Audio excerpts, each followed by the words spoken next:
మీకు ఫెంక్షీ కూడా తెలుసు అనేది మాకు చాలా సంతోషంగా ఉంది. అవునండి. ఎందుకంటే చాలా మంది తెలిసి తెలవక అవును. ఫెంక్షీని ఫాలో అవుతుంటారు. అవును. అసలు ఏంటి గురూజీ ఫెంక్షీ అంటే? ఈ ఫెంక్షీ అంటే చైనా సాంప్రదాయం. ఓకే. మనకు భారతీయ సాంప్రదాయం ఉంది. ఓకే. మనకు వాస్తు శాస్త్రము మన ఋషులు ఈ విధంగా కనుగొన్నారు, ఇలా చెప్పుకున్నారని ఉంది కదా. అవును.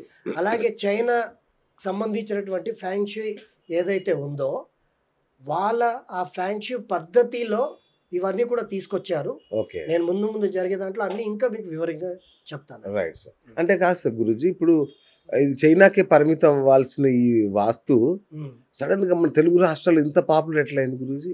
ఎట్లయిందంటే ఇప్పుడు మన కన్స్ట్రక్షన్స్ అన్నీ కూడా అవును. అండ్ ప్రతి సంవత్సరం అనేది చేంజెస్ కోరుకుంటారు జనాలందరూ కూడా. అవును. రెండోది వచ్చేసి పక్కన ఒకరు ఇల్లు కట్టుకున్నారంటే అవును. వాళ్ళకంటే మంచిగా ఉండాలన్న ఆలోచన మనకు వస్తుంది. ఓకే. ఆ డిజైన్ కంటే మన డిజైన్ ఇంకా బాగుండాలని వస్తుంది. కరెక్ట్. ఇంట్లో పెట్టుకున్న గ్యాడ్జెట్స్ వస్తువులన్నీ కూడా ఇంకా అప్డేట్గా ఉంటే బాగుండాలని వస్తుంది. ఓకే. వచ్చినప్పుడు ఏం జరిగిందంటే ఈ ఫ్యాంక్షూ నుండి వచ్చినటువంటి ఏవైతే వస్తువులు ఉన్నాయో అవి వాళ్ళు అక్కడ నుండి అడ్వర్టైజ్ చేయడం కూడా, ఇది పెట్టుకుంటే ఇది వచ్చేస్తుంది, ఇది పెట్టుకుంటే ఇది జరిగిపోతుంది అన్న భావనలు కలిపినందుకు మన భారతదేశంలో అరే ఇవి పెట్టుకుంటే నిజంగానే ఇవి అవుతాయేమో, సరే అవుతే అవ్వకపోవచ్చు, కాకపోతే ఇది పెట్టుకుంటే ఒక పక్క వాళ్ళకన్నా మనకు కొంచెం షో కనిపిస్తుందేమో అన్న ఆలోచనతో ఈ ఫ్యాంక్షీ అనేది ఇంతగా అభివృద్ధి అనేది మన భారతదేశంలో జరగడం అయిందనేది ఈ విధంగా మనం తెలుసుకోవచ్చండి. రైట్ గురుగారు. అయితే ఒక మాట ఉంది, అంటే యాక్చువల్గా ఫెంక్షూ అనేది చైనాది కాదు, అది కూడా మన భారతదేశందే. ఒకప్పుడు బౌద్ధం మన దేశం నుంచి ఎట్లాగైతే చైనాకు పోయిందో దాంతో పాటు ఈ ఫెంక్షూ శాస్త్రం కూడా వెళ్ళిపోయి అక్కడ వేళ్ళూనుకుంది అనేది ఒక వాదన ఉంది. ఆ వాదన నిజమేనా? దానికి ఏమన్నా చారిత్రక ఆధారాలు అలాంటివి ఉన్నాయా? 100% నిజమేనండి. ఎలా అంటే బుద్ధుడు అనేది ఆయన రాజు, మన దేశానికి ఇక్కడ రాజుగా ఉన్నారు ఆయన. ఆ బుద్ధుడు రాజుగా ఉన్నప్పుడు వాళ్ళు చిన్నప్పటి నుండి ఎన్నో కళలు, విద్యలు, వేదాలు అన్నీ కూడా నేర్చుకుంటారు. ఆ నేర్చుకున్నప్పుడు మన వేదాల్లో నుండి ఆయన యంత్రాలన్నీ కూడా ఎలా పనిచేస్తాయి అనేవి గ్రంథాలన్నీ కూడా నేర్చుకున్నారు ఆయన. ఓకే. సో అవన్నీ విద్యలు నేర్చుకున్నారు కాబట్టి అక్కడికి వెళ్ళి దాన్ని ఎలా అమల్లోకి తెచ్చారనడానికి ఒక ప్రమాణం ఉందండి. ఓకే. ఆ ప్రమాణం ఏమిటి అంటే, ఆ యంత్రము ఏమిటి అంటే, వాళ్ళు ఫ్యాంక్షూ మొత్తం ఆధారపడేది ఒకే ఒక వస్తువు పైన. ఇంకా మనమైన వేదాలు, మంత్రాలు, ఎక్కువ అంటాం. వాళ్ళు బుద్ధుడు దగ్గర నుండి పొందినటువంటి ఒకే ఒక యంత్రం. ఆ యంత్రము ఎలా పుట్టింది? పాల సముద్రము చిలుకుతున్నారు, కల్పవృక్షం అన్నారు, అదన్నారు, అమ్మవారు వచ్చిందని అన్నారు. ఇవన్నీ ఎంతోమంది ఎంతో గురువుగారులు ఎంతో వైభవంగా చెప్పారు. బట్ ఈ పాల సముద్రం చిలకడానికి ముఖ్యమైన కారణం ఏమిటి అంటే, ఈ 4 యుగాలు కూడా నడవడానికి మన ఆది పరాశక్తి అయినటువంటి అమ్మవారు, ఇటు దేవతలు, దేవతలతో పాటు రాక్షసులు కూడా ఉన్నారు. అసలు ఆది పరాశక్తి అమ్మవారు పుట్టింది అని అంటేనే మనకు ఒక చీకటి నుండి ఓంకార ధ్వనితో అమ్మవారు పుట్టిందని అంటారు. ఆది పరాశక్తి పుట్టిన తర్వాత అమ్మవారి కోపానికి రాక్షసులు పుట్టారు, అమ్మవారి ప్రేమకి దేవతలు పుట్టారు. అయితే ఈ రెండిటిని అమ్మవారు చూస్తూనే ఉంటుంది ఎప్పుడు కూడా. అలాగే మరి ఈ క్షీర సముద్రం ఏంటి, పాల సముద్రం ఏంటి, చిలకడం ఏంటి అనేది ఎంతోమంది ఎన్నో విధాలుగా చెప్పుకున్నారు. అయితే ఆ క్షీర సముద్రాన్ని ఇటు దేవతలు అటు రాక్షసులు చిలుకుతున్నప్పుడు అక్కడే ఉన్నటువంటి అమ్మవారు అంతా కూడా గమనిస్తూ ఇటు దేవతల వైపు నుండి సాక్షాత్తు విష్ణుమూర్తి కూర్మావతారము ఎత్తి ఆ క్షీర సముద్రం దగ్గరికి వెళ్ళి ఆ పర్వతం కింద ఆయన బరువును మోస్తూ ఉన్నాడు. ఇది అది ఉన్నటువంటి నిజం అది. ఎప్పుడైతే ఆ పర్వతాన్ని మోస్తున్నప్పుడు వీళ్ళు ఎప్పుడైతే వీళ్ళు చిలుకుతున్నారో ఆ పర్వతము మోస్తున్న ఆ ఏది కూర్మావతారం అంటే తాబేలు, ఈ తాబేలు వీపు పైన ఉన్నటువంటి ఆ పర్వతం ఎన్నిసార్లు చక్రంలాగా తిరుగుతుందో ఆ తాబేలు పైన ఇట్లా 4 మచ్చల్లాగా ఉంటాయి, 9 మచ్చల్లాగా. ఆ మచ్చల పైన గీతలు పడ్డాయన్నమాట. ఒక్కసారి చిలికినప్పుడు ఒక యంత్రం, రెండోసారి చిలికినప్పుడు రెండో యంత్రం, అట్లా ఎన్నిసార్లు చిలికారో అన్ని యంత్రాలు ఆ కూర్మ అవతారం నుండి బయటపడ్డాయి. అంటే ఇంతటి సృష్టి నిర్మాణానికి జరుగుతున్నటువంటి తతంగం అంతా కూడా ఆదిపరాశక్తి అయినటువంటి అమ్మవారు ఇటు దేవతలతో అటు రాక్షసులతో చేయిస్తూ ఆమె అంతా కూడా అక్కడ నుండి గమనిస్తుంది. రాక్షసులు వేడుకున్నారు, మరి దేవతలే గెలుస్తున్నారమ్మా, మరి మాకేంటి పరిస్థితి? 4 యుగాలు ఉన్నప్పుడు 4 యుగాలలో 3 యుగాలు నేను దేవతలకే ఇస్తున్నానయ్యా, ఒక యుగాన్ని మీకు ఇస్తున్నాను, కలియుగం. ఆ కలియుగం నేను మీకు ఇస్తున్నాను. ఈ కలియుగంలో నన్ను కానీ దైవాన్ని కానీ ఎవరైతే గుర్తుపెట్టుకొని వాళ్ళు ఎన్ని కష్టాలు వచ్చినా ఎన్ని నష్టాలు వచ్చినా డబ్బు వ్యామోహం పక్కన పెట్టి ఈజీగా అన్నీ వచ్చేయాలన్న ఆలోచనలని పక్కన పెట్టి దేవుడు ఉన్నాడన్న భావనతో నడుస్తాడో వాళ్ళకి ఏదో ఒక రూపంలో నేను వచ్చి ఖచ్చితంగా సహాయపడతాను అనేది ఇది సాక్షాత్తు జరిగింది.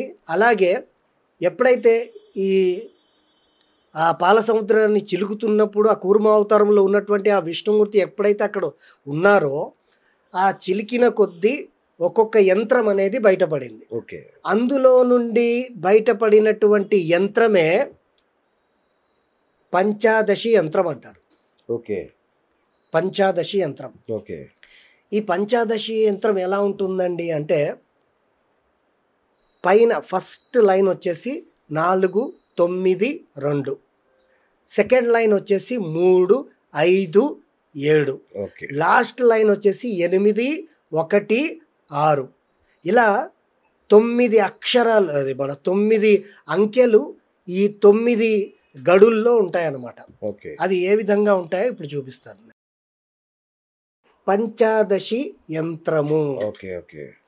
ఇక్కడ 8, 1, 6 ఉన్నాయి ముందు, తర్వాత 3, 5, 7 ఉన్నాయి, తర్వాత 4, 9, 2 ఉన్నాయి. ఈ యంత్రాన్ని మీరు ఏ పక్క నుండైనా ఇలా లెక్క పెట్టినా ఇలా మొత్తం అన్ని టోటల్ చేస్తే సంఖ్య 6 వస్తుంది. ఒకసారి చూడండి అండి. 1, 5, 9 ఎంత అయింది? 15 అయింది. 15 అంటే 1 + 5 = 6. అడ్డంగా కూడా 15 ఉంది. 15 ఉంది. ఎటు నుండి చూసినా 15 వస్తుంది. ఆ 15ని మళ్ళీ మనం కూడుకుంటే వచ్చేది 6. 6 అంటే అమ్మవారు, ఆ లక్ష్మీ అమ్మవారు 6వ సంఖ్య నుండి జన్మించిందన్నమాట. అమ్మవారికి ప్రీతికరమైనటువంటి సంఖ్య ఏదైనా ఉందంటే 6. ఈరోజు మనం లగ్జరియస్ లైఫ్ కోరుకోవాలంటే 6వ సంఖ్య. మీ డేట్ ఆఫ్ బర్త్లో 6 ఉందంటే ఏదో ఒక మూలలో లగ్జరియస్ అనేది ఉంటుంది. లాస్ట్ టైం ఎపిసోడ్లో నేను చెప్పాను. అయితే ఈ మన పంచదశి యంత్రం ఏదైతే ఉందో ఈ యంత్రము మనకు బుద్ధుడితో పాటు చైనాకి వెళ్ళింది. ఇది ప్రమాణం అండి. మన భారతదేశంలో ఉన్నటువంటి యంత్రం ఈ విధంగా ఉంది అన్నమాట. ఆ ఎప్పుడైతే బుద్ధుడితో పాటు అక్కడికి వెళ్ళిందో, వెళ్ళిన తర్వాత అక్కడ ఉన్నటువంటి సిస్టమ్ ఇలా మారింది. ఇది లోషో గ్రిడ్. ఇది ఈ 4-3 అనేది ఒక ఎలిమెంట్ అయిందండి. First element is a water element. Second element is a air element. 4-3 is a air element. And 9 is a fire element. And 2, 5, 8 is a earth element. 2, 5, 8 is a earth element. And 7, 6 is a metal element. ఇట్లా 5 ఎలిమెంట్లతోటి ఇది అక్కడ సవరణ చేయబడింది బుద్ధుడితో పాటు వెళ్ళి అనేది. ఇది మన వాళ్ళు చెప్తున్నమాట. మన దగ్గర నుండే వెళ్ళింది అనడానికి ఇది ప్రమాణం అండి. దీన్ని గనక మనం కరెక్ట్గా తెలుసుకొని ముందుకెళ్తే గనక ఇంకా లైఫ్లో మంచి లాభాలు పొందొచ్చు. సరే అండి, పంచదశి యంత్రం అని నేను ఇట్లా పేపర్ పైన రాసి చూపించా కదా. ఇప్పుడు పాల సముద్రంలో చిలుకుతున్నప్పుడు ఎన్నో ఆ కూర్మ అవతారంలో ఉన్నటువంటి విష్ణుమూర్తి ఎప్పుడైతే పర్వతాన్ని మోస్తున్నప్పుడు వీళ్ళు చిలుకుతే ఒక్కొక్క యంత్రం వచ్చి బయటపడిందని చెప్పాను కదండి. అట్లా ఇలా యంత్రాలు బయటపడ్డాయండి. ఓకే, ఆ యంత్రాలేనా? అంటే ప్రమాణం మనకు ఈ విధంగా యంత్రాలు అనేవి వచ్చాయన్నమాట. చూడండి, ఇదిగోండి సర్వకార్య సిద్ధి యంత్రము, ఇవన్నీ కూడా నంబర్లతో ఉన్నాయన్నమాట. అన్నీ కూడా ఇదిగోండి ఈ విధంగా. ఇది అంటే నేను ఇవి పెట్టుకోండి ఇట్లా చేసుకోండి అని చెప్పే సబ్జెక్ట్ నేను చేయను. అదంతా కూడా ఆస్ట్రో వాస్తు మీకు ఐడియా ఉంది. కాకపోతే ఇది ఈ లోషో గ్రిడ్ అనేది ఎంత పనిచేస్తుంది, ఏ విధంగా మనకు ప్రాచుర్యంలోకి వచ్చిందనేది ఆ బుద్ధుడి ద్వారా వెళ్ళింది. వెళ్ళినప్పుడు అమ్మవారు లక్ష్మీ అమ్మవారు ఎప్పుడైతే ఉద్భవించారో సముద్రంలో నుండి, అప్పుడు ఈ యంత్రం అనేది మనకు వచ్చిందనేది ప్రమాణం అన్నమాట. లక్ష్మీం క్షీర సముద్ర రాజతనయాం శ్రీరంగధామేశ్వరీం దాసీభూత సమస్త దేవవనితాం లోకైక దీపాంకురాం శ్రీమన్మంద కటాక్షలబ్ధ విభా బ్రహ్మేంద్రు గంగాధరాం త్వాం త్రైలోక కుటుంబినీం సరసిజాం వందే ముకుంద ప్రియాం అమ్మవారు. ఆ విధంగా ధనత్రయోదశి కూడా వస్తుంది. ఇప్పుడు ఈ ధనత్రయోదశి రోజు కూడా అమ్మవారిని ఈ విధంగా ఎంతో భక్తి శ్రద్ధలతో మనం ఆ సరైన పద్ధతితో అమ్మవారిని ఎప్పుడైతే మనం పూజ చేసుకుంటామో ఆ విధంగా అమ్మవారి అనుగ్రహాన్ని పొందడానికి కూడా మంచి విషయాలు దీంట్లో ఉంటాయి. కాబట్టి ఈ యంత్రం అనే ప్రాధాన్యత అంతుంది. 5 ఎలిమెంట్స్ దీంట్లో ఉన్నాయన్నమాట. ఇది దీనికి సంబంధించినటువంటి వివరణ. Right sir. ఇప్పుడు ఆల్రెడీ మా ఇల్లు ఉందనుకోండి, మామూలు రెగ్యులర్ వాస్తు ప్రకారం అన్ని ప్రాపర్గా చేసి పెట్టుకున్నాను. మళ్ళీ ఫెంక్షీ కూడా వాడడం అవసరమా? ఏమన్నా వ్యతిరేక ఫలితాలు వస్తాయా? వాడొచ్చా అసలు అట్లా? ఫెంక్షీ అనేది అన్ని జస్ట్ ఓన్లీ గ్యాడ్జెట్స్ అండి. అవును, గ్యాడ్జెట్స్ అంటే ఇప్పుడు 5 ఎలిమెంట్స్ అని నేను చెప్పాను కదా. అవును. యాక్చువల్లీ ఇది ఏమైందంటే ఫెంక్షీ అంటే ఆ చైనాలో ఎవరైతే దీని అభివృద్ధిలోకి తెచ్చారో, దీనికి ఎవరైతే అభివృద్ధిలోకి తెచ్చారో వీళ్ళు ఎలా అభివృద్ధిలోకి తెచ్చారంటే, ఇప్పుడు చిన్నపిల్లల బొమ్మలు, బాళ్ళు, బ్యాట్లు, అవును, షోగా తయారు చేసే వాళ్ళు ఉండేవాళ్ళు అక్కడ. దాంట్లో 10 మంది 10 రకాలుగా తయారు చేసేవాళ్ళు. దాంట్లో ఒక ఆయనకి భగవంతుడు ఏదో అనుగ్రహం ఇస్తాడు కదా, గురువులోనో లేకపోతే ఒక మంచి దశలో పుట్టిన అంటే గురు లగ్నంతోనో ఒక మంచి దేవుడి అనుగ్రహంతో పుట్టిన 10 మందిలో ఒక ఆయన ఉంటాడు. అంటే ఒక్కొక్కరు ఒక టెక్నికల్. ఈయనకేమో దైవానికి సంబంధించినటువంటి టెక్నికల్ అబ్బింది అనుకోండి. అట్లా ఆ చైనాలో ఉన్నటువంటి ఒక వ్యక్తికి ఈ 5 ఎలిమెంట్తో ఒక గ్యాడ్జెట్ని తయారు చేయాలన్న ఆలోచన వచ్చిందన్నమాట. ఓకే. ఆ వచ్చినప్పుడు అలాంటి ఆ గ్యాడ్జెట్ని ఈయన 5 ఎలిమెంట్ థ్యూరీగా రెడీ చేసి మార్కెట్లో అమ్మడం అనేది మొదలుపెట్టాడు. అవి తీసుకొచ్చి మనం ఇంట్లో పెడితే ప్రభావం ఉంటుంది. ఒక చిత్రపటానికి ఒక ప్రభావం ఉంటుంది కదా, అంతవరకే దీని ప్రభావం ఉంటుంది. అంతే. Totally is a not a game changing అనేది ఇవి చేయలేవు. ఇప్పుడు మన వాస్తు, మన భారతీయ వాస్తు దిక్కులకు ప్రాధాన్యత ఇస్తుంది, తూర్పు పడమర ఇట్లాంటివి. మరి ఫెంక్షీలు కూడా అట్లా దిక్కులకు ఏమైనా ప్రాధాన్యత ఉంటుందా? ఫెంక్షీలో వచ్చేసి ఈ 5 ఎలిమెంట్ ఒకటి పాటిస్తారు. ఓకే. అండ్ ఎక్కువగా వీళ్ళేందంటే ఈ గ్యాడ్జెట్స్ పైన వెళ్ళిపోతారు అనమాట. దిక్కులు కొంచెం మన దగ్గర ఉన్నంత శాస్త్ర ప్రమాణం అనేది వాళ్ళ దగ్గర లేదు. మన దగ్గర ఉన్నటువంటి శాస్త్ర ప్రమాణం నేను ఎప్పుడు కూడా ఏం చెప్తాను, ఫస్ట్ వాస్తు పురుషుడు. అవును. ఆ వాస్తు పురుషుడి పైన 45 దేవతలు, బ్రహ్మ, భూధర, ఆర్యమ, వివాస్వాన్, మిత్ర, తర్వాత ఆప్, అపవస్థ, సవిత, సవిత్ర, ఇంద్ర, జయ, రుద్ర, రాజ్యక్షమ, శిఖి, ప్రజన్య, జయంత్, మహేంద్ర, సూర్య, సత్య, బ్రిష్, ఆకాష్, అనిల్, పూష, విధాత్య, గ్రహరక్షిత్, యమ, గంధర్వ, భృంగరాజ్, మృగ, పిత్ర, ద్వారకి సుగ్రీవ, పుష్పదంత్ వరుణ్, తర్వాత అసుర్ శోష, పాపెక్షమ, రోగా నాగ, ముఖ్య భల్లాట్ సోమ, భుజంగ్ అదితి దితి. ఇవి దీని తర్వాత పైనుండేవి మనకు 12 రాసులు. 12 రాసులు అందరికి తెలుసు. ఆ 12 రాసులు 27 నక్షత్రాలు. ఆ 27 12 రాసుల పేర్లు కూడా చెప్పాలి సార్, ఎందుకంటే తెలియాలి కదా. మీకు అన్ని తెలుసు. మేష, వృషభ, మిథున, కర్కాటక, సింహ, కన్య, తుల, వృశ్చిక, ధను, మకర, కుంభ, మీన. రైట్. తర్వాత దీంట్లో ఉన్నవి మనకు ఉన్నవి వాళ్ళకి ఇవన్నీ వీళ్ళు అంత పాటించారు. మనకు వాస్తు పురుషుడు ఉన్నాడు, 45 దేవతలు ఉన్నారు, పైన 12 రాసులు ఉన్నాయి. ఆ రాసుల్లో 27 నక్షత్రాలు ఉన్నాయి. మళ్ళీ అశ్విని, భరణి, కృతిక, రోహిణి, మృగశిర, రుద్ర, పునరసు, పుష్యమి, ఆశ్లేష, మఖ, పుబ్బ, ఉత్తర, హస్త, చిత్త, స్వాతి, విశాఖ, అనురాధ, జ్యేష్ఠ, మూల, పూర్వషాఢ, ఉత్తరాషాఢ, శ్రవణ, ధనిష్ట, శతభీషం, పూర్వాభాద్ర, ఉత్తరాభాద్ర, రేవతి. 27 నక్షత్రాలు. ఈ 27 నక్షత్రాల తర్వాత ఉన్నవి 9 గ్రహాలు. ఏది 9 గ్రహాలు అంటే మనకు అందరికి తెలిసినవే. ఆ విధంగా ఇవన్నీ కూడా మనము దిక్కులకు వీటికి అన్నిటికీ కూడా ప్రాధాన్యత ఉంది. వాళ్ళు ఇవన్నీ పాటించకుండా ఓన్లీ ఈస్ట్, వెస్ట్, సౌత్, నార్త్ని తీసుకొని ఎక్కువగా వాళ్ళు పాటించేది లోషో గ్రిడ్ నండి. ఈ లోషో గ్రిడ్ని వాళ్ళు ఎలిమెంట్స్ థియరీలో పాటిస్తారు. వాడు ఒక వ్యక్తి పుట్టాడు అనుకోండి, ఆయన పుట్టిన డేట్ ఆఫ్ బర్త్లో ఆయనకి అర్త్ ఎలిమెంట్ లేదనుకోండి, అంటే 2, 5, 8 అనేది అర్త్ ఎలిమెంట్. ఈ అర్త్ ఎలిమెంట్ లేకపోతే ఆయనకి పైన ఫ్లోర్లో ఇల్లు కట్టిస్తారు వాళ్ళు. అండ్ వాళ్ళకి ఎప్పుడైతే వుడ్ ఎలిమెంట్ ఒకరికి ఉండదో, ఆ వుడ్ ఎలిమెంట్ లేదని తెలుసుకొని ఆ వుడ్ ఎలిమెంట్కి వాళ్ళు ఏం చేస్తారంటే విల్డ్ చైన్ పెడతారు. వాళ్ళు విల్డ్ చైన్ అంటే వుడ్ చెక్కతో చేసినటువంటి ఒక చైన్ని వేలాడదీస్తారు.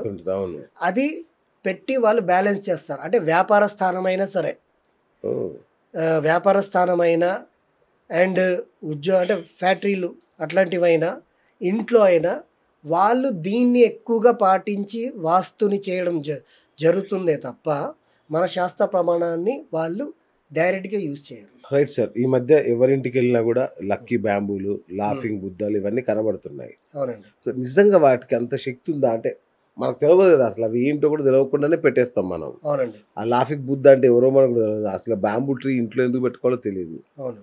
అయినా అలా దాని ప్రభావం ఏమైనా ఉంటుందా మన మీద? ఆ బ్యాంబూ ట్రీ అంటారు కదండి, అది ఎవరైనా గిఫ్ట్గా ఇస్తే తీసుకొచ్చి ఎక్కడ పెట్టాలో అక్కడ పెడితే కొంచెం మనకు పర్వాలేదు అనుకోవచ్చు. లాఫింగ్ బుద్ధ కూడా అది మనకి ఎవరైనా గిఫ్ట్ అంటే మనకు తెలియకుండా ఎవరైనా గిఫ్ట్గా ఇస్తే అది తీసుకొచ్చి ఇంట్లో ఎక్కడ ఒక మంచి స్థానం అనేది, అంటే ఎక్కువగా నార్త్ అండ్ ఈస్ట్ ఈ 2 ప్లేస్లలో పెట్టుకుంటే మనకు అది అంటే ఒక ఇప్పుడు దిష్టి తగలకుండా ఉండడానికి, లేదా వెళ్ళేటప్పుడు ఏదో మంచిగా శుభం కలగాలన్న భావనతో వెళ్ళడానికి వాటికి పనికొస్తుందే తప్ప మన వాస్తులో మెయిన్ అడ్వాన్స్ థియరీలు ఉంటాయి, వాటికి దీనికి కంపారిజన్ అవ్వదండి. జస్ట్ ఓన్లీ షో గ్యాడ్జెట్ అన్నంత వరకే పనిచేస్తుంది. లాఫింగ్ బుద్ధకు కుబేరుడికి అన్న సంబంధం ఉందా? ఇద్దరు ఒక అన్నదమ్ముల్లాగానో లేదంటే కజిన్స్ లాగానో కనబడుతుంటారు. వీటి మధ్య ఏంటి సంబంధం? లాఫింగ్ బుద్ధ ఆయన మన కుబేరుడిని ఇద్దరిని సమానం చేసేసారు. చాలా మంది అట్లా ఇచ్చేసారు. కుబేరుడు ఎవరంటే సాక్షాత్తు దేవతలకు ధనాన్ని ఇచ్చేసే, ధనాన్ని ఆయన దగ్గర నుండి దేవతలే అడిగి తీసుకుంటారు. సాక్షాత్తు మన తిరుమల వెంకన్నే ఆయన దగ్గర కలియుగం ఉన్నంత కాలం అంతా పెళ్లి చేసుకోవడానికి అప్పు చేసిందే దగ్గర, అండ్ కలియుగం ఉన్నంత కాలము అప్పు తీరుస్తూనే ఉంటాడు. సో ఆ కుబేరుడికి ఉన్నంత చరిత్ర ఈ లాఫింగ్ బుద్ధకు లేదే. దానికి దీనికి కంపారిజన్ అనేది చాలా దూరం ఉందండి. నేను అందుకే అందరికీ అర్థమయ్యేటట్టుగా మీరు శ్రీనివాస్ గారు ఎప్పుడు కూడా మీరు మీకన్నా మీ ప్రేక్షకులకు క్లారిటీ ఎక్కువ కావాలంటారు మీరు. మరి అంతే, నాకు అవసరం లేదు సార్, నేను ఇలా కూడా బతికేస్తాను, నా ప్రేక్షకులు అన్ని తెలియాలి. ప్రేక్షకులకు క్లారిటీ కావాలంటారు. Yes. క్లారిటీ ఏంటంటే ఈ లాఫింగ్ బుద్ధ అనేది కుబేరుడి కింద వాళ్ళు ఆ ఎలిమెంట్ని క్రియేట్ చేసి నార్త్లో పెట్టుకున్నారు వాళ్ళు. ఓకే, అది కూడా మన కుబేరుడే. అది కూడా నార్త్లో ఈస్ట్ ఎంట్రీ నుండి నార్త్ ప్లేస్లో వాళ్ళకి ఏవైతే ఈస్ట్ ఎంట్రీ ఉంటుందో, ఈస్ట్ ఎంట్రీ నుండి వాళ్ళు ఎవరైతే ఎంటర్ అవుతారో, సపోజ్ కొత్త వాళ్ళు ఇంటికి వచ్చారు, ఏదన్నా ఫంక్షన్ ఉంది ఇంట్లో, ఫంక్షన్ ఉన్నప్పుడు మనం ఏం చేస్తామంటే ఇంటి బయట ఒకరిని నించోబెడతాం. ఎవరైనా వస్తే పలకరించండి అయ్యా, ఏదో పిలిచారు పేరుకి, ఇంటికి వచ్చిన తర్వాత ఎవరు మమ్మల్ని ఆదరించలేదన్న భావన ఉంటుందని మనము ఫంక్షన్ పెట్టినప్పుడు ఒక మనిషిని బయట నించోబెడతాం వాళ్ళకి స్వాగతించడం. అలాగే ఈ ఫెంగ్షుయ్ పద్ధతిలో వీళ్ళు ఏం చేశారంటే ఏదైతే బ్యాడ్ ఎనర్జీ ఉంటుందో ఆ బ్యాడ్ ఎనర్జీని పారదోలి గుడ్ ఎనర్జీని ఇంట్లోకి రావడానికి ఎలాంటి ఆకారాన్ని సృష్టిస్తే బాగుంటుంది అని ఎన్నో విధాలుగా ఆలోచించినప్పుడు మన ప్రమాణం అనేది, అంటే ఇది ఏదైతే మనకు పంచదశ యంత్రం ఉందని చెప్పానో దాంట్లో ఎలిమెంట్స్ అనేది క్రియేట్ చేసుకొని దానితో వాళ్ళు లాఫింగ్ బుద్ధ అనే గ్యాడ్జెట్ లాంటి వస్తువులాగా వాళ్ళు రెడీ చేశారు ముందు. అది నిజంగా సక్సెస్ అవుతుందా లేదా అనేది కూడా వాళ్ళకి తెలియదు అనమాట. ఓకే, అది ఎప్పుడైతే ఒక ఆకారం ఒక 3 నెలలు మనం కదిలించకుండా ఒక దగ్గర పెడతామో దాన్ని మనం ఒకే విధంగా మనం కొలుస్తూ ఉంటామో దానికి వాస్తు అనే ఒక మ్యాగ్నెటిజం వచ్చేస్తుంది అనమాట. ఓకే, అదే విధంగా వాళ్ళు నాకు ధనాన్ని ఇచ్చే దేవుడు ఈయనే అన్న భావనతో వాళ్ళు పూజించడం జరిగింది.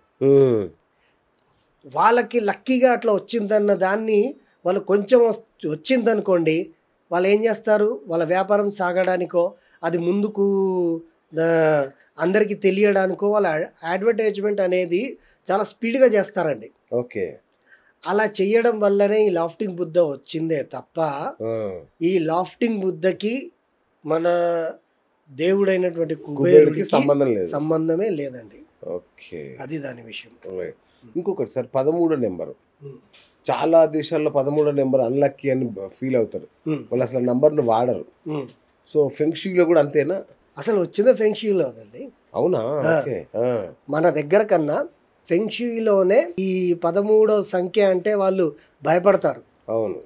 ఎందుకు ఆ విధంగా భయపడతారంటే 1 అనేది సూర్యుడు, 3 అనేది గురువు సంఖ్యాశాస్త్రంలో. రైట్. సూర్యుడు గురువు ఇద్దరు కలిస్తే శత్రుత్వం ఎందుకు అవుతుందండి? మంచి జరగాలి కదా. అంతేగా. కానీ అయినా కూడా ఇది ఎందుకు ఇంత డేంజర్ పరిస్థితికి తెచ్చిందనడానికి అక్కడ ఒక రీజన్ ఉంది.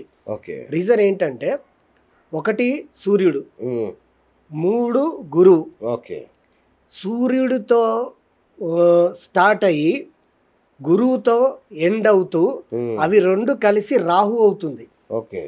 1 and 3 2 కలిపితే సంఖ్య మనకి 4 అవుతుంది అనమాట. ఇటు సూర్యుడి నుండి వచ్చిన మనకు రాహు మంచిది కాదు. గ్రహణం పట్టిన తర్వాత మనం దోష నివారణ అవన్నీ చేస్తాం. అలాగే గురువు నుండి వచ్చినటువంటి రాహు కూడా గురు చండాల యోగానికి సంబంధించినటువంటి శకునాలను ఇస్తుందని మనకు ప్రమాణం ఉందన్నమాట. గురు చండాల యోగం ఉంది, అది మన జ్యోతిష శాస్త్రంలో ఉంది. కాబట్టి 3తో కలుపుకొని వచ్చిన 1తోటి కలుపుకొని వచ్చినటువంటి రాహు ఎగ్జాల్టేషన్ తోటి ఇచ్చినటువంటి నష్టాలన్నీ కూడా ఆ విధంగా తేలాయి వాళ్ళకు. 13వ నంబర్ బిల్డింగ్లో జరగరాని అనర్థాలన్నీ కూడా జరిగాయని వాళ్ళు నోట్ చేసి పెట్టుకున్నారు. 13వ నంబర్తో ఉన్నటువంటి సీట్లో బస్సులో ఏదైతే సీట్ ఉంటుందో ఆ సీట్లో కూర్చున్న వాడికి హఠాత్తుగా హార్ట్ అటాక్ వచ్చి చనిపోయాడు అన్నది ఒకటి రికార్డింగ్లో ఉంది వాళ్ళకి. 13వ నంబర్ తోటి 13వ నంబర్లో ఉన్నటువంటి వ్యక్తి స్పోర్ట్స్లో ఓడిపోయాడు అన్న ప్రమాణం వాళ్ళకు ఉంది. ఇట్లా ఇవన్నీ కూడా వీళ్ళు కలెక్ట్ చేశారనమాట. కలెక్ట్ చేసి ఎవరైతే ఈ ప్రమాణాన్ని నమ్మరో వాళ్ళకి కూడా ఆ 13వ నంబర్ ఇచ్చి చూశారు.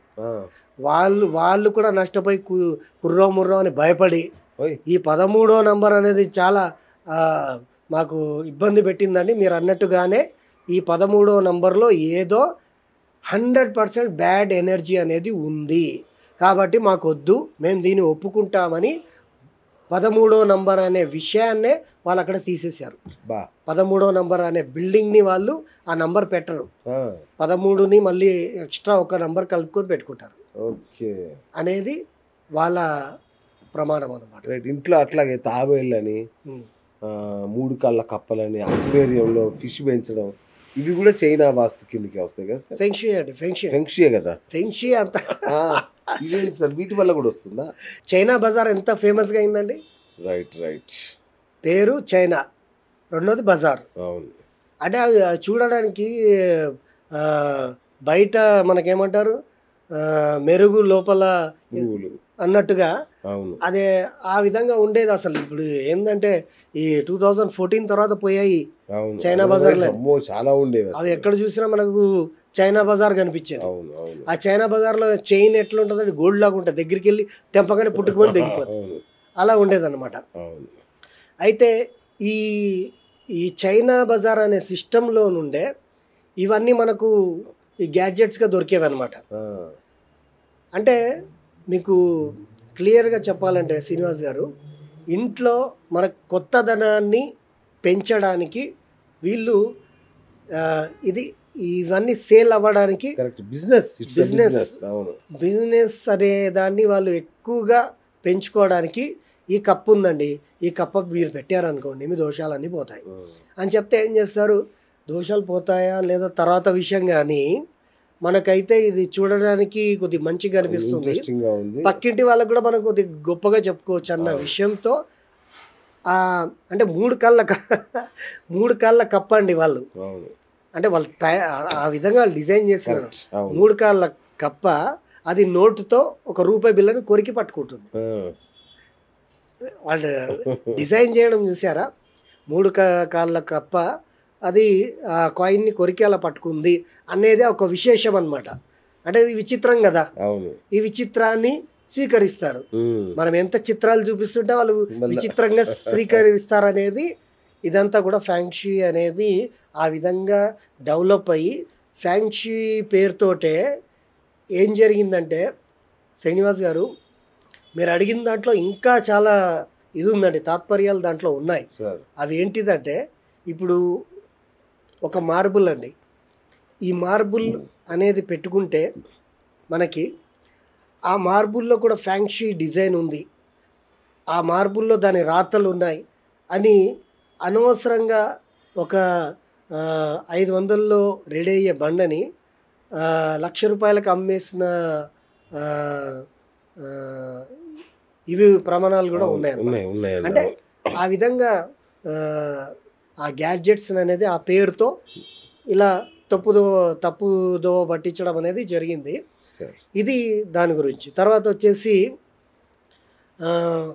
ఇది మన యాక్వేరియం అనేది ఇది ఫ్యాంక్షీ నుండి వచ్చిందని అంటారు. ఎందుకంటే అది 4 గ్లాసుల్లో ఫిషెస్ పెట్టి పెడతారు. ఇది మనకు చాలా పెద్ద ప్రమాదాన్ని కలిగిస్తుందండి. Aquarium is the most dangerous. Okay, ఎలా డేంజరస్ అనేది కూడా ఇప్పుడే చెప్తాను. నేను ఎవరికి భయపెట్టానని మీకు తెలుసు కదండి. అయితే యాక్వేరియం అనేది ఇంట్లో పెట్టుకుంటే ఆల్మోస్ట్లీ డేంజరస్, బట్ ఒక్క చోట పెడితే మంచిది. ఒక్క చోట అది పెడితే పర్వాలేదు, మంచిది. అండ్ ఇంకో విషయం కూడా చెప్తా, ఏంటిదంటే ఎక్కువగా ఇది మన ఏం సస్పెన్స్ ఏం అవసరం లేదండి. యాక్వేరియం వచ్చేసి మనకు నార్త్లో పెట్టుకుంటే ఏ ప్రాబ్లం లేదండి. అదే యాక్వేరియం తీసుకొచ్చి మీరు ఎక్కడ పెట్టినా అవి ఆ చేపల్ని మీరు ఎలా వేసినప్పుడు ఎట్లా యాక్టివ్గా ఉంటాయో అవి 2 రోజుల తర్వాత దాని యాక్టివ్నెస్ ఎలా తగ్గిపోతుందో, అవి ఎలా చనిపోతాయో, అలాంటి రోగాలు మన ఇంట్లో ఉండే వాళ్ళ బాడీలో కనిపిస్తాయి. Is a fact. నేను చూసా చాలామంది. ఓకే. నేను ఎన్నో యాక్వేరియంలు తీపిచ్చా ఇంట్లో. ఓకే. అయితే ఈ జీవులను ఇప్పుడు ఆ చేపలు కదండి, చేపలు, పిల్లులు, కుక్కలు, పావురాలు, వీటికన్నిటికీ ఒక లోకం ఉంది. మనుషులకు ఒక లోకం ఉంది. ఓహో. వీళ్ళకో లోకము, మనకో లోకం. వాళ్ళ లోకంలో మనం బతకలేము, మన లోకంలో అవి బతకలేవు. హ్యాపీగా మన లోకంలో అవి బతకలేవు, మనం అడ్జస్ట్ అవ్వలేవు అవి. ఓకే.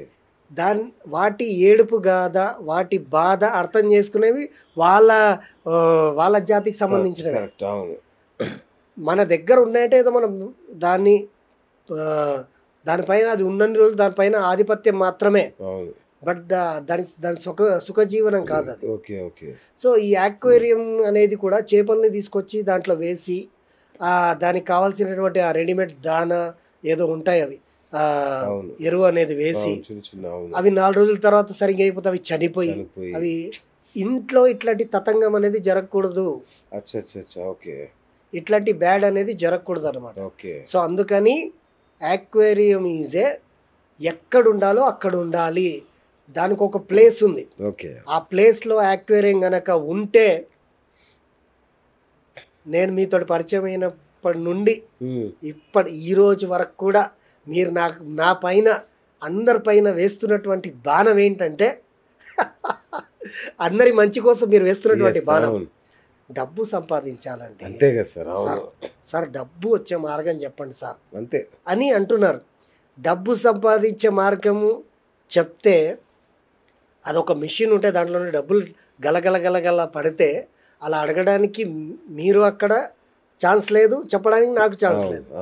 కాకపోతే శ్రమించి కృషించి మార్గంతో వెళ్తే ఖచ్చితంగా సిరి సంపదలు ఇంట్లో పడడానికి ఆస్కారం ఉంది. అందుకే నేను మీ దాకా వచ్చా. సూపర్ గురూజీ. అట్లాగే అద్దం ఎక్కడ పెట్టుకోవాలి, అసలు అద్దం కూడా మన మంచి చర్యల్ని ప్రభావితం చేస్తుందా? చిన్న బ్రేక్ తర్వాత తెలుసుకుందాం. ఎటువంటి ఫంక్షన్ కైనా ఆర్డర్ చేయండి 8919763872 www.sanatanjal.in. So friends, welcome back after small commercial break. So గురుగారు, సో ఇంట్లో అద్దాలు పెట్టుకోకూడదా? ముఖ్యంగా బెడ్రూమ్లో అద్దం పెట్టుకోకూడదా? అసలు అద్దం కూడా మన మంచి చెడుల్ని ప్రభావితం చేస్తుందా? అద్దం గురించి చాలా పెద్ద ప్రాధాన్యత ఉందండి. అద్దం అంటే ఆషామాషి కాదు. ఈరోజు అద్దం గురించి ఒక మంచి ఎగ్జాంపుల్ చెప్తా. ఏంటిదంటే సాక్షాత్తు నేను ఒక మంచి అనుభవం తెచ్చుకున్నాను. ఏంటి అనుభవం అంటే, వాస్తు చేయడానికి వెళ్ళానండి ఇంటికి.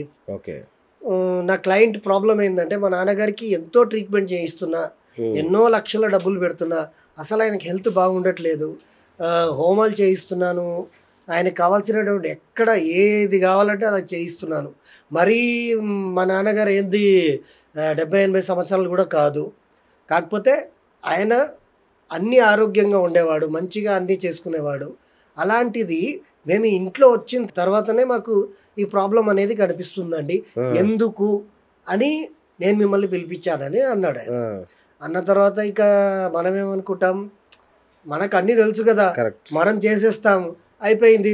వాళ్ళ నాన్నకి ఏదో మంచి క్లారిటీ వస్తుంది, తర్వాత ఫోన్ చేసి శర్మ గారు తగ్గిందండి అని అంటారన్న కాన్ఫిడెంట్ ఎవరికైనా ఉంటుందండి. ఎందుకంటే వాళ్ళు నేర్చుకున్నప్పుడు కాన్ఫిడెంట్ వచ్చిందన్న దాంతో స్పీడ్గా వెళ్తారనమాట. సో అలాగే మేము కూడా స్టార్టింగ్లో అలా వెళ్ళినప్పుడు ఇంట్లో పరిశీలన మొత్తం చెయ్యాలి. వాస్తు కన్సల్టెంట్ అన్న ఒక పిన్నిస్ని కూడా గమనించాలన్నమాట. మేము ఫస్ట్ వాస్తు చేయాలంటే నేను టోటల్లీ ఇంటి పైకి ఎక్కుతా. ఇంటి పైన సెంటర్లో నించొని ఈస్ట్ వెస్ట్ సౌత్ నార్త్లో ఏమేమి ఉన్నాయని చూస్తా, ముందు గమనిస్తా. అది అయిపోయిన తర్వాత కిందికి వస్తా. కిందికి వచ్చిన తర్వాత ఇంట్లో ఏమేమి పెట్టారు, ఎక్కడెక్కడ ఏమేమి పెట్టారు అనేది అన్నీ గమనిస్తా. ఎక్కడ చూసినా కూడా అంత పెద్ద ఫాల్టెడ్ ఏం అనిపించట్లేదు. అన్నీ చూసిన తర్వాత ఆయన బెడ్ రాంగ్గా ఉంది. ఈ బెడ్ని అక్కడ నుండి అక్కడికే మళ్ళీ మార్చేసి ఆయన డిస్పోజల్ ఏరియాలో ఆయన ఓన్లీ కాళ్ళ వరకు కనిపిస్తున్నాయి అనమాట. ఆ డిస్పోజల్ ఏరియా వరకు నేను ఆ కాళ్ళు రాకుండా బెడ్ని చేంజ్ చేసిన తర్వాత ఆయన డేట్ ఆఫ్ బర్త్ ప్రకారము ఆయనకి కావాల్సినటువంటి రెమెడీలు అవన్నీ ఇచ్చిన తర్వాత ఆయన మన ఎవరైతే వాళ్ళ అబ్బాయి ఉన్నారో ఆయన మంచి బిజినెస్ మ్యాన్, ఆయన కంప్యూటర్స్ది షాప్ ఉన్నాయి మన కేపీహెచ్బిలో కంప్యూటర్ షాప్స్ ఉన్నాయి ఆయనకి 4 ఉన్నాయి వాళ్ళకి.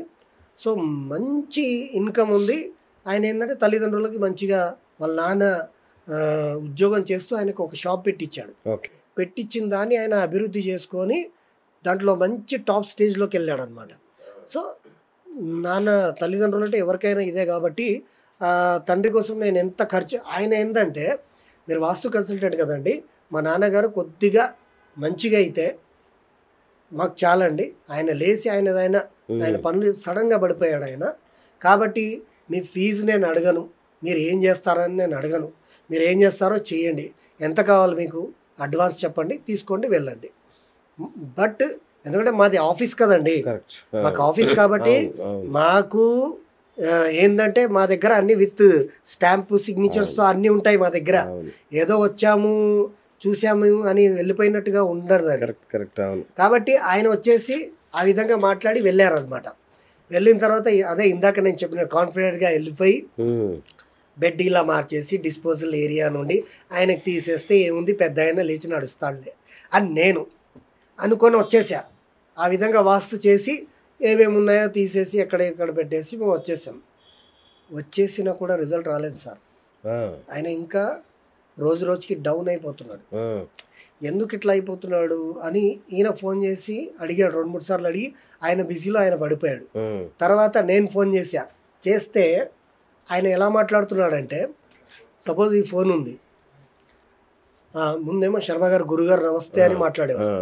తర్వాత ఫోన్ చేసి చెప్పండి ఏంటండి, సరే అండి మీరు చెప్పి నేను చేశాం కదా, ఓకే అండి, సరే అండి, అలాగే అని చెప్పి ఫోన్ పెట్టేసాడు. అప్పుడు బాధ అనిపించింది సార్ నాకు. ఎందుకంటే మనిషి జన్మించిన తర్వాత ఫస్ట్ వృత్తిని, మన ఆత్మాభిమానాన్ని మనం కరెక్ట్ చేసుకోవాలి. ఈ డబ్బులు వస్తాయి పోతాయి, వీటితోటి మనకు సంబంధం లేదు. ఎందుకంటే మనకు కొందరు చెప్పారు, మనం చేసే పని కనుక పర్ఫెక్ట్ ఉంటే ఆ డబ్బులు, ఆ ధనం అనేది వాటికి అవే పరిగెత్తుకుంటూ వస్తాయి. ఎక్కడొస్తాయి?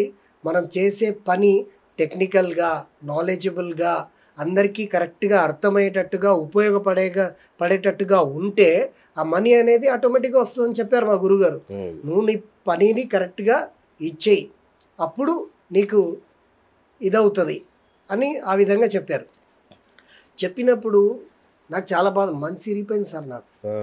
ఆయన అట్లా ఇప్పుడు నోరు తెరిచి ఆయన చెప్పాల్సిన అవసరంలా, జస్ట్ చిన్న ఎక్స్ప్రెషన్ ఇస్తేనే మనకు అర్థమైపోతుంది. నేను అప్పుడు నాకు చేతిలో 2-3 వాస్తు పనులు ఉన్నా పక్కన పెట్టేసి మావాడు ఉన్నాడు ఒకడు. నేను ఎప్పుడు నేను ఒక్కొక్కసారి వెళ్ళినప్పుడు ఏదైనా కొన్ని మర్చిపోయినా నాతో పాటు నా టీం ఉంటుంది, నా టీంలో నా ఫేవరెట్ వాళ్ళు ఉంటారు నాతో పాటు వచ్చేవాళ్ళు. అట్లా నా మనిషి ఒకడు ఉన్నాడు, వాడిని తీసుకొని వెళ్ళా, అరే ఇక్కడ మిస్టేక్ జరిగిందిరా, ఏం జరిగిందో మనం బాగా గమనించాలి, అన్నీ కూడా పర్ఫెక్ట్గా చూసుకోవాలని చెప్తే వాడు ఇది ఇక్కడ పోయింది సార్, ఇది మిస్టేక్ ఇక్కడ ఏదో జరిగిందంటే ఏది కూడా పాయింటెడ్గా నాకు దొరకనప్పుడు తర్వాత చూస్తే ఏముంది, అక్కడ బీరువా ఉంది. ఓకే, వెస్ట్లో బీరువా ఉందండి. ఆ బీరువాకి అద్దం ఉంది. ఈయన పడుకున్నది ఆ అద్దంలో క్లియర్గా పడుతుంది. ఓకే, ఎప్పుడైతే మనం పడుకున్నప్పుడు మనం అనేది అద్దంలో, వెస్ట్లో ఉన్న అద్దంలో మనం కనిపిస్తామో, ఆ అద్దము ఏం చేస్తుందంటే మనకు ఈ వెస్ట్ అనే ప్లేస్ని వెనకాలకి పెంచేస్తుంది. ఓకే, ఇంకా మీకు క్లారిటీగా చెప్తా. సో మొత్తానికి వాళ్ళ ఇంటికి మళ్ళీ వెళ్ళారు, ఆఫీస్ టీంని తీసుకొని వెళ్ళి సరిగా గమనిస్తే ఎప్పుడు కూడా మనం పడుకున్నప్పుడు అద్దంలో మన బాడీ అనేది పడకూడదు అనమాట. ఎప్పుడైతే పడుతుందో అది టూ మచ్ హెల్త్ ఇష్యూ అనేది ఇస్తుంది మనకు. వెస్ట్ ఈ అద్దం అనేది మనం గనక ఏ గోడకైతే పెడతామో దీని రిఫ్లెక్షన్ మనకు అంటే ఎంతవరకు కనిపిస్తుందో అంత బ్యాక్ సైడ్ పెరిగినంత ఫలితం అద్దం వల్ల వస్తుంది అనమాట. అందుకే ఎప్పుడు కూడా అద్దాలన్నీ కూడా నార్త్ అండ్ ఈస్ట్లో పెట్టాలని అంటారు. ఎందుకంటే నార్త్లో వచ్చేసి మనకు భల్లాట్ సోమ అనే వాస్తు దేవతలు ఉంటారు కదా, వాళ్ళు పెట్టినప్పుడు తెలుసో తెలియక అక్కడ గనక ఆ అద్దం పెడితే ఆ భల్లాట్ సోమ అనే దేవతలు గనక పెరిగారనుకోండి, వీళ్ళకి ధనం ఇంట్లో సూపర్ స్పీడ్గా వస్తుంది అనమాట. ఈస్ట్లో కూడా మనకు జయంత మహేంద్ర దగ్గర కరెక్ట్ అద్దం అంటే ఇవి ఎక్కడ ఉన్నాయో మన మెజర్మెంట్ కొలతలు వేస్తేనే దొరుకుతాయి, కరెక్ట్ తెలుస్తుంది. ఇప్పుడు మామూలుగా అందరికైతే తెలియదు అది.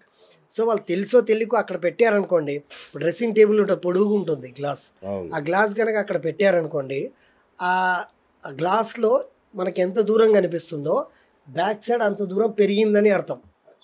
మనకి ఎప్పుడు కూడా నార్త్ అండ్ ఈస్ట్ పెరగాలని అంటారు కదా, అలా అది పెరిగింది అనుకోండి మనకు 100% బెస్ట్ రిజల్ట్ వస్తుంది. అలాగే వాళ్ళ ఎప్పుడైతే వాళ్ళ నాన్న ఆ బెడ్ పైన పడుకున్నది ఆ అద్దంలో కనిపిస్తుందో అది వెస్ట్ పెరుగుతున్నట్టు ప్రభావితం అనేది తెలుస్తుంది అనమాట. వెస్ట్ అనేది పెరిగింది, వెస్ట్ పెరిగితే ఏమవుతుందంటే అనర్థాలు జరుగుతాయి, నైరుతి పెరగకూడదు అని అంటారు కదండి. సో అందువల్ల ఆయనకి హెల్త్ ఇష్యూ బాగా వచ్చి ఆ ప్రాబ్లం అయితే ఆయనకి మేము అక్కడుండి డైరెక్ట్ నార్త్లోకి షిఫ్ట్ చేసాం వాళ్ళ నాన్నగారికి. ఆయన మేము అప్పుడు వచ్చిన అంతగా మాకు ఏముంది వీళ్ళు అంతేలే అని అనుకునే వాళ్ళకి. బట్ దేవుడి దయ వల్ల మేము 10 సార్లు ఆయన మా మాట వినకున్న వాళ్ళ ఇంటికి వెళ్ళి, నేను ఈ స్టోరీ ఎందుకు చెప్తాను శ్రీనివాస్ గారు అంటే, పని చేసే ఒక క్లయింట్కి మేము ఇచ్చే రిలీఫ్ ఇక్కడ చెప్తున్నట్టే కాదు, రేపు పొద్దున వాళ్ళు కాల్ చేసినా కూడా అలాగే ఉంటుంది. మేము వాళ్ళు పట్టించుకోకుండా మేమే వాళ్ళ వెనకాల పడి ఆయన ఆ ప్రాబ్లం ఏంటో తెలుసుకొని ఆయనకి అక్కడ నుండి షిఫ్ట్ ఇక్కడ నార్త్లోకి చేస్తే ఇంట్లో ఓల్డ్ ఏజ్ ఎవరైతే ఓల్డ్ ఏజ్ కిందికి వస్తారో వాళ్ళకి నార్త్లో రూమ్ ఇస్తే వాళ్ళకి ఎప్పుడు కూడా మంచిగా ఉంటుంది. ఎవరైతే ఇంట్లో సంపాదించే వాళ్ళు ఉంటారో వాళ్ళకి వెస్ట్లో రూమ్ ఇస్తే అది బాగుంటుంది. అండ్ వెస్ట్లో రూమ్ ఇచ్చినంత మాత్రాన కూడా సరిపోదండి, అక్కడ డిస్పోజల్ ఏరియా అనేది ఉంటుంది ఒకటి, అది సౌత్ వెస్ట్లో వస్తుంది అనమాట. ఆ ఏరియా అందరికీ ఇంట్లో ఉన్న మేజర్ ప్రాబ్లమ్స్ ఏంటంటే north west door, south east door అనేటి మెయిన్గా ప్రాబ్లమేటిక్. ఇది 100% అందరు గుర్తుపెట్టుకోండి. ఎవరన్నా నాకు ఎందుకు అని అంటే నేను చెప్పడానికి సిద్ధంగా ఉన్నా, ఇక్కడ శాస్త్ర ప్రమాణాలుగా చెప్పడానికి సిద్ధంగా ఉన్నా. నాతో పాటు వందలాది మంది మా ప్రొఫెసర్లు కూడా ఉన్నారు దీనికి ప్రమాణం ఇవ్వడానికి. సో ఈ 3 ఎంట్రీలు అనేది మోస్ట్లీ ప్రాబ్లమేటిక్.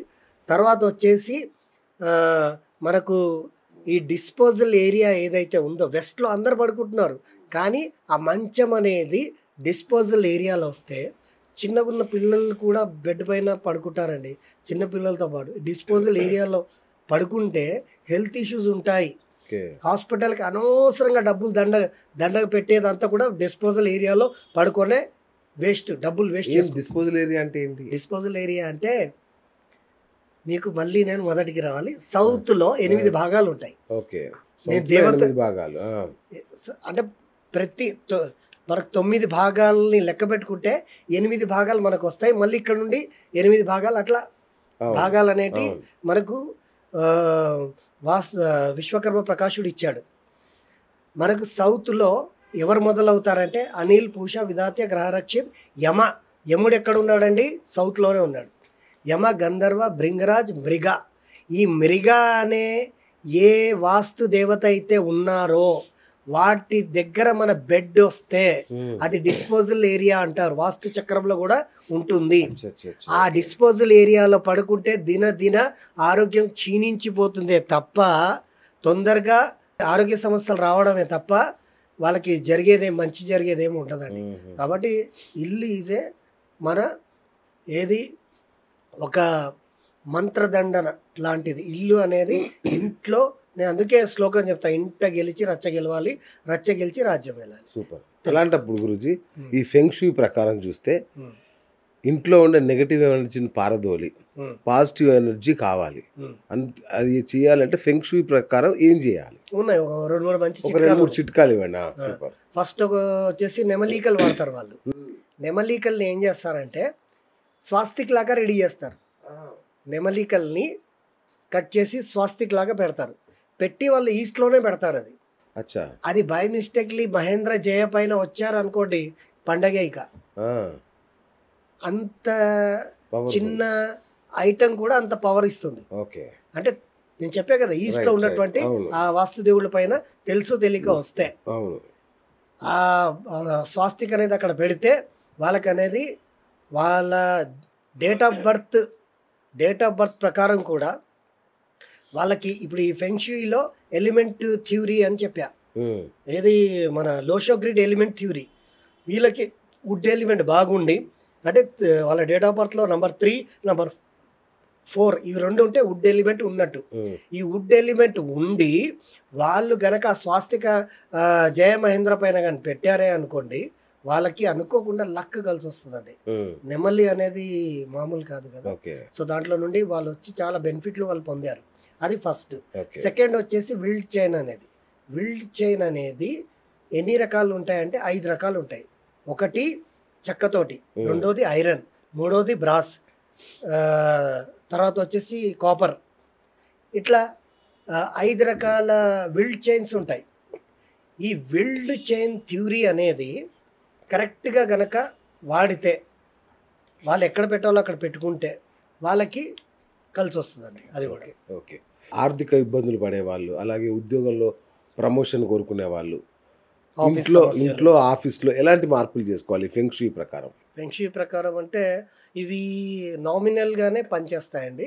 కాకపోతే ఒక బెస్ట్ నాకు జరిగిందే చెప్తుంటాను నేను ఒక ఆఫీస్కి వెళ్తే నాకు ఒక వర్క్ అక్కడ కావాలన్నమాట.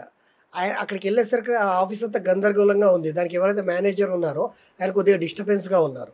నేను వెళ్ళి ఆయన ఆఫీస్లో కూర్చున్న 10 నిమిషాలకు వస్తున్నాడు ఆయన క్లయింట్ కోసం. ఇక్కడ డిస్టర్బెన్స్గా ఉండి నా దగ్గరకు వచ్చేసరికి ఆయన మళ్ళీ ఫేస్ ఎక్స్ప్రెషన్ అంతా మార్చుకొని చెప్పండి సార్ ఏం చేయమంటారు, అది సమృద్ధి వాస్తుకి ఇది కావాలండి, మాకు ఇవి తీసి వాళ్ళు ఇట్లా అంటే సరే సార్ చేయిస్తాం అది అని చెప్పి నేను ఇంత డబ్బులు కావాలంటే అంత డబ్బులు కట్టేసి వెళ్ళిపోయిన తర్వాత ఫోన్ ఆయన దగ్గర నుండి రాలేదు. మళ్ళీ నేనే ఫోన్ చేశా.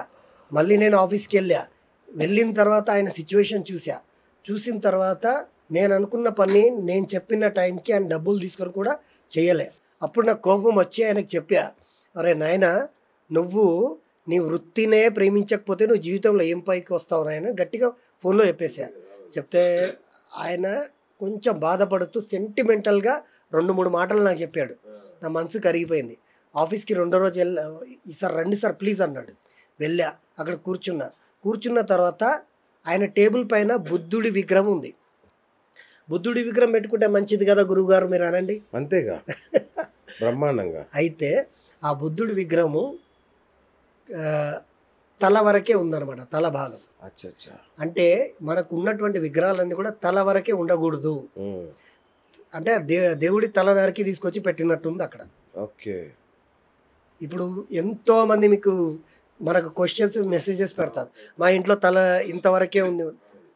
బుద్ధుడి విగ్రహము ఇంట్లో పెట్టడానికి ఏ శాస్త్రంలో చెప్పింది లేదండి. ఇది ఫెంగ్షూయి నుండే వచ్చింది. అది వాళ్ళు పెట్టుకున్నది. ఓకే.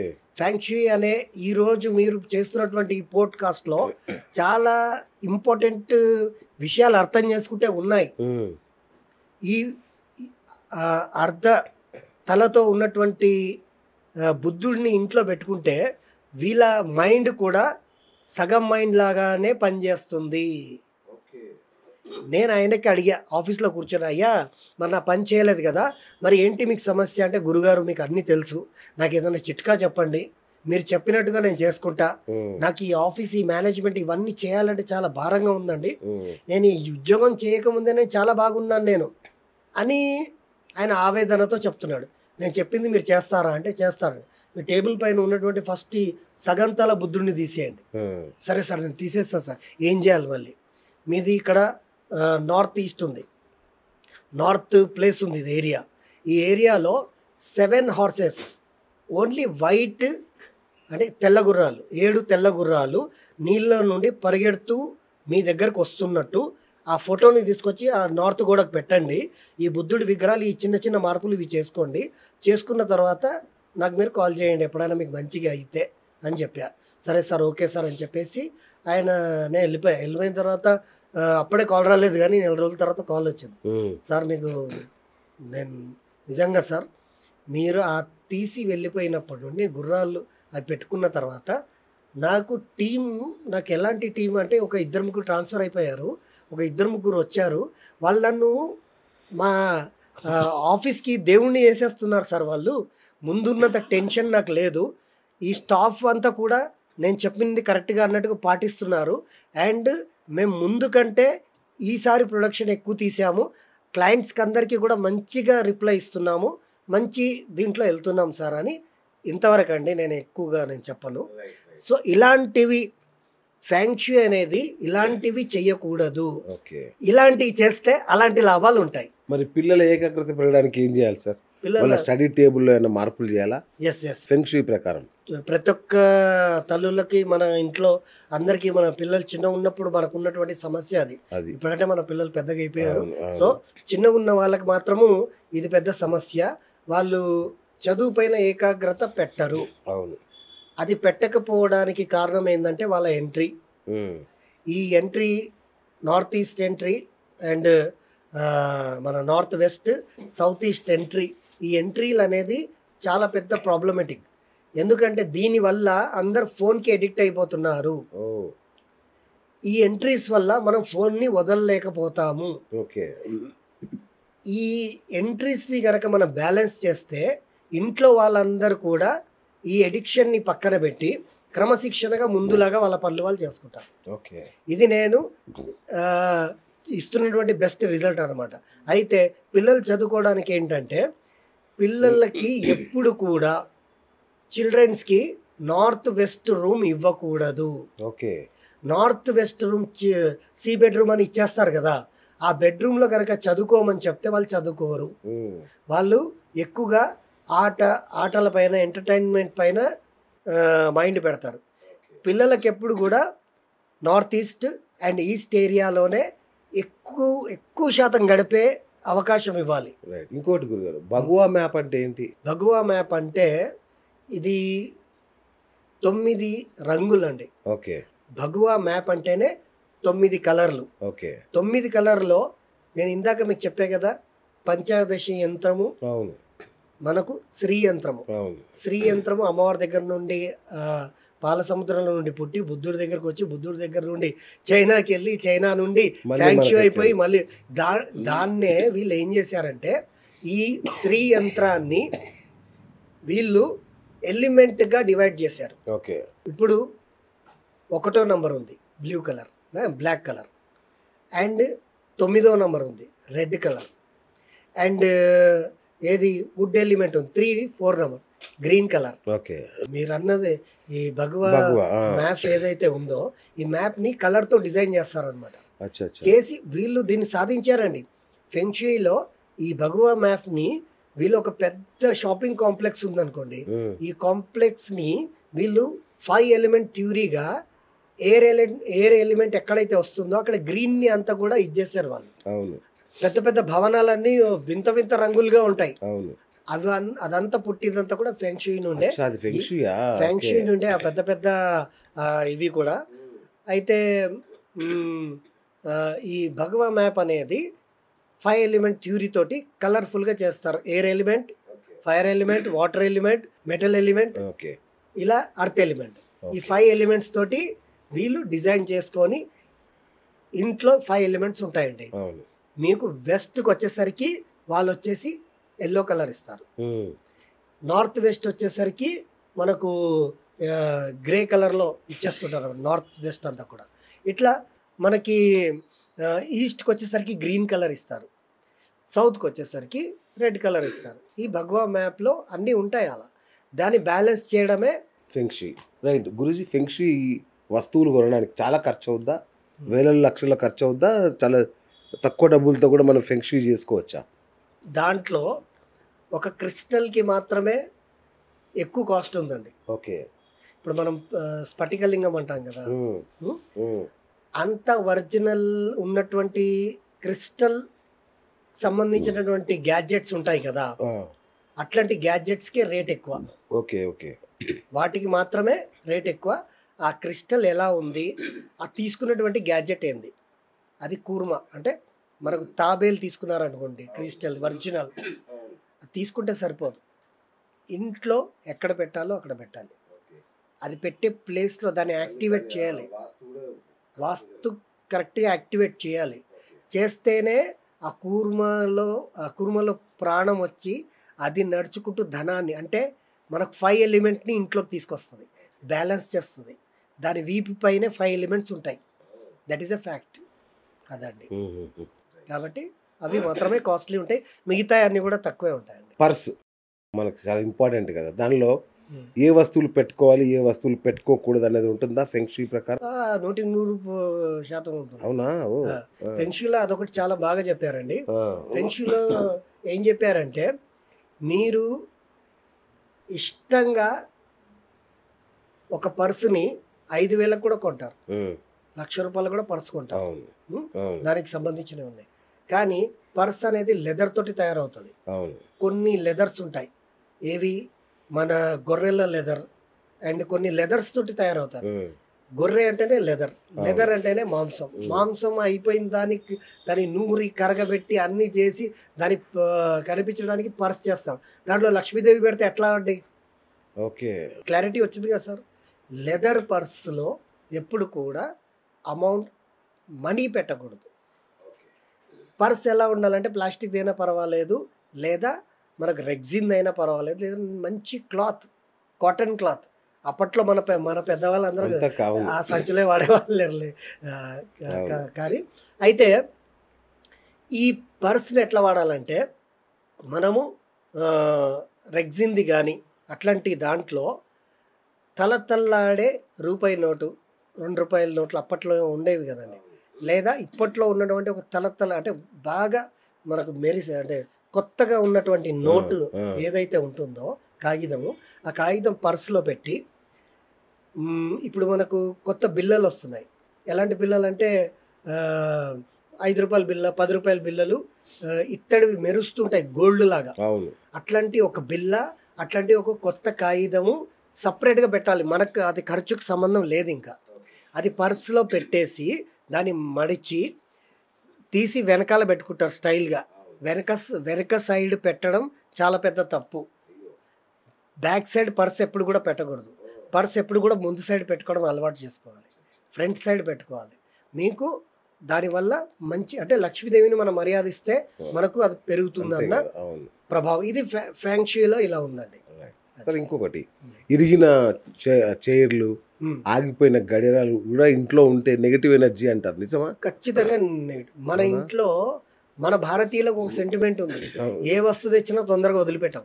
అంతేగా, అప్పుడు తెచ్చాం అక్కడ గుర్తు, సెంటిమెంట్ ఎక్కువ మనకి, ఫలానా వాళ్ళు గుర్తుకి ఇచ్చారు అని పెట్టుకుంటూ ఉంటాం. అదే ఈ ఫెంగ్షూలో ఏం చేస్తారంటే ప్రతి సంవత్సరానికి ఇల్లు ఖాళీ చేసేస్తారు వాళ్ళు. చేసేసి ఈ ఫెంగ్షూ ఐటమ్స్ అని కొత్త పెట్టుకుంటారు మళ్ళీ. వాళ్ళు ఎంత ఇదైనా సరే.